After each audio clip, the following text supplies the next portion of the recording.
महोदय doctor Jyoti Singh ji, madam Kulkarni जी,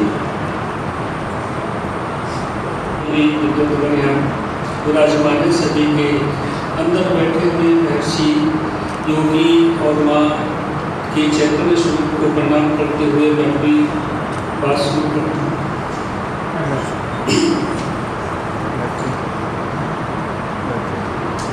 ये जो पूर्ण योग है ये बहुत सरल है,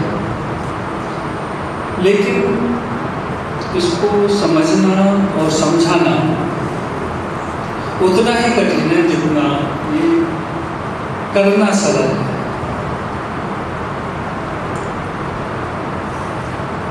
ये जो कोई भी व्यक्ति शरीर, मन, बुद्धि और आत्मा इन चार तत्वों से मिलकर बना और जो ये शरीर है ये जल, थल, पावक, गगन, समीरा पंच तत्व से बना शरीर। फिर मन है, मन का अपना अलग सुख है। आज 23 मार्च है और भगत सिंह जी को आज के दिन फांसी हुई। उनके रिकॉर्ड से पता चलता है कि जिस दिन उनकी फांसी की घोषणा हुई और जिस दिन उनको फांसी होने वाली थी आज के दिन, इस दौरान उनका वजन 5 किलो बढ़ गया था। तो ये उनके शरीर का सुख नहीं था, ये उनके मन का सुख था।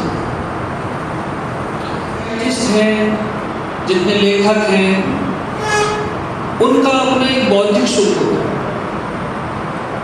कोई कवि अपनी कविता सुनाकर ही बौद्धिक सुख ले पाता, किसी सुख में सुखी नहीं।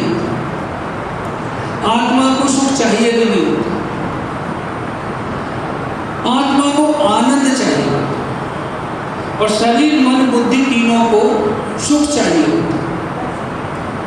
इसीलिए हमारे महापुरुषों के नाम के आगे आनंद शब्द लगता है, क्योंकि वो आत्मा का आनंद प्राप्त कर।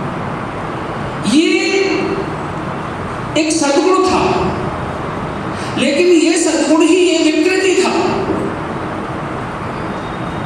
कि मैं तो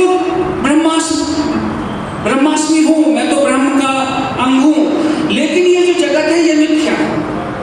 और इस कारण, इस जगत से अलग होने के कारण भारत गुलाम हुआ, ऐसा श्री अरविंद सोचते थे।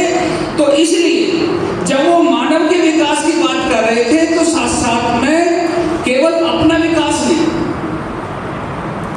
अपने साथ साथ अपने समाज का विकास, अपने देश का विकास, अपने विश्व का विकास, जहां मानव का जो विकास करेंगे वो किस टूल के आधार पर करेंगे। और उस टूल को वो अपना चुके थे अपने जेल प्रवास के दौरान, जिसका उनके मन पर बड़ा प्रभाव था। क्योंकि वो जब जेल में थे तो वो जब अपनी डेट पर गए जज के सामने, तो चित्तरंजन दास जी को देखकर चौंक गए कि वो मेरा मुकदमा कैसे लड़ा। फिर शायद उन्होंने प्रयोग किया श्री अरविंद के खिलाफ गवाही दी नरेंद्र नाथ, उसके मन को भी वो कुछ संदेश दे रहे होंगे। और उस नरेंद्र नाथ में गोली मारने वाले सत्येंद्र नाथ और कन्हैया